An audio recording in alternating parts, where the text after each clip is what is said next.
വേദനയിലും സങ്കടത്തിലും ദുഃഖത്തിലും ഒക്കെ ആയിരിക്കുന്ന ആളുകളെ നമ്മൾ പൊതുവെ പറയാറുള്ളത് സങ്കടക്കടലിലാണെന്നാണ്.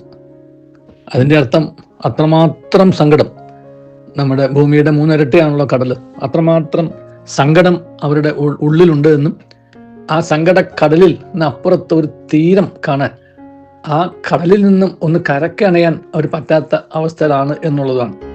എന്ന് മാത്രമല്ല, ആ കടലിലായിരിക്കുമ്പോഴും കൂടുതൽ ദുഃഖങ്ങൾ അവരെ അലട്ടിക്കൊണ്ടിരിക്കുന്നു. തിരകളും അങ്ങനെയാണല്ലോ, തിരയും കാറ്റും കോളും ഒക്കെ അവിടെ തന്നെ കടലിൽ തന്നെ കാണുന്ന അതിൻ്റെ സ്വഭാവങ്ങളാണ്. സങ്കടക്കടലിലായിരിക്കുമ്പോഴും പിന്നെയും ഒന്നിനൊന്ന് ദുഃഖങ്ങളും അനർത്ഥങ്ങളും ഒക്കെ സംഭവിച്ചുകൊണ്ടിരിക്കുക.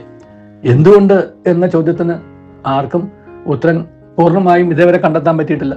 ചിലരിതിന് വിധി എന്ന് പറയും, ചിലരിതിന് ദൈവഹിതം എന്ന് പറയും, ചിലരിത് എന്താ പറയുക അവനവൻ വരുത്തി വെച്ചതാന്ന് പറയും. അങ്ങനെ പലതരത്തിൽ ഇതിനെ കാണുകയും ആശ്വസിക്കുകയും അധിക്ഷേപിക്കുകയും ഒക്കെ ചെയ്യുന്നത് നമ്മൾ കണ്ടിട്ടുണ്ട്.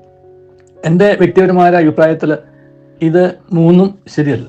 അങ്ങനെ ഒരു വിധിയുമില്ല, അങ്ങനെ ഒരു ദൈവ തീരുമാനവുമില്ല, അങ്ങനെ ഒരു നിശ്ചയവുമില്ല. ചില സങ്കടങ്ങൾ നമ്മുടെ ചിന്തകൾക്കും ബുദ്ധിക്കും നമ്മുടെ അറിവിനും അപ്പുറത്താണ്. അത് അറിയാൻ ദൈവത്തോട് തന്നെ ചോദിക്കണം, എന്തുകൊണ്ട്, എന്തിന് എന്നുള്ളത്. ആ ചോദ്യത്തിന് ഉത്തരം ദൈവം തന്നെ തരും. കാരണം ദൈവം നമ്മെ സൃഷ്ടിച്ചു എന്നത് സത്യമാണെന്നുണ്ടെങ്കിൽ, ദൈവം നമ്മെ സൃഷ്ടിച്ചത് നാം ഇവിടെ കിടന്ന് കഷ്ടപ്പെടാനും വേദനിക്കാൻ വേണ്ടിയിട്ടല്ല എന്നും നമ്മൾ ആദ്യമേ തിരിച്ചറിയണം. ദൈവം ആഗ്രഹിക്കുന്ന നമ്മുടെ സന്തോഷം തന്നെയാണ്. പക്ഷേ ഈ സന്തോഷം ദൈവം കെടുത്തിയിട്ടില്ല, നമ്മൾ കെടുത്തിക്കിടന്നതാണ്. അപ്പം നമ്മൾ കെടുത്തിക്കിടന്ന ഈ സന്തോഷം എവിടെയാണ് എന്ന് കണ്ടെത്താനായിട്ടുള്ളൊരു പരിശ്രമം, എവിടെയാണ് ഞാൻ ആ സന്തോഷം കെടുത്തി കളഞ്ഞതെന്നും എവിടെയാണ് എനിക്ക് ആ സന്തോഷം നഷ്ടപ്പെട്ടത് എന്നുള്ളൊരു തിരിച്ചറിവും ഒക്കെ ഉണ്ടായി കഴിയുമ്പോൾ നമുക്ക് ഇത് വിധിയല്ല, ഇതിനെ മറികടക്കാനായിട്ട് എനിക്കൊരു വിളിയുണ്ട് എന്നുള്ള തിരിച്ചറിവ് വരും.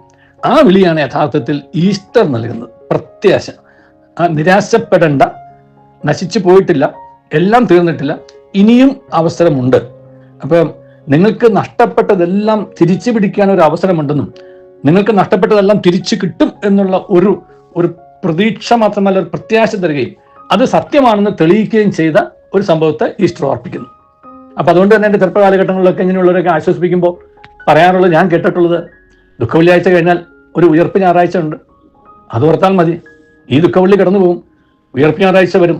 അന്ന് ഇതിനെല്ലാം വിട്ടിട്ട്, ഇതിനെല്ലാം മറികടന്നിട്ട് ഉയർത്തെഴുന്നിട്ട് പുതിയ ചൈതന്യത്തോടെ, പുതിയൊരു ആവേശത്തോടെ, പുതിയൊരു ഉണർവോടെ, പുതുശക്തിയോടെ, ഒരു പുതു സൃഷ്ടിയായിട്ട് തന്നെ നിങ്ങൾക്ക് ഉണർന്നെഴുന്നേക്കാൻ കഴിയും എന്നുള്ള കാര്യത്തെക്കുറിച്ച് പലപ്പോഴും ചില മേജർ സർജറികളൊക്കെ കഴിഞ്ഞ് പുറത്തു വരുന്ന രോഗികളോട് നമ്മൾ പറയാറുള്ള ഒരു കാര്യമല്ലേ, ഇപ്പോൾ ഒരു പുതിയ മനുഷ്യനായിട്ടാണ് വന്നേക്കുന്നത്.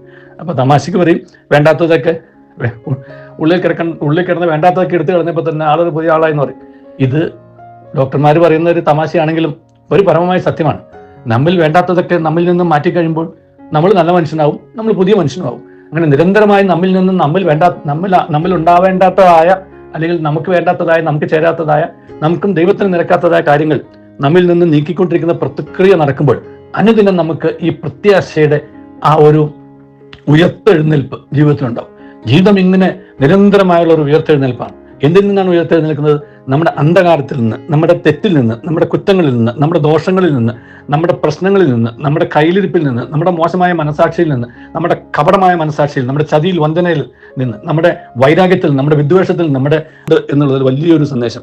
ആ സന്ദേശം ഉൾക്കൊണ്ടുകൊണ്ട് സന്തോഷവും സ്നേഹവും സമാധാനവും ഐശ്വര്യവും പ്രത്യാശയും നിറഞ്ഞ ഒരു ഈസ്റ്റർ എല്ലാവർക്കും ആശംസിക്കുന്നു. ദൈവം നമ്മെ അനുഗ്രഹിക്കട്ടെ. നല്ലൊരു ദിവസം എല്ലാവർക്കും നേരുന്നു.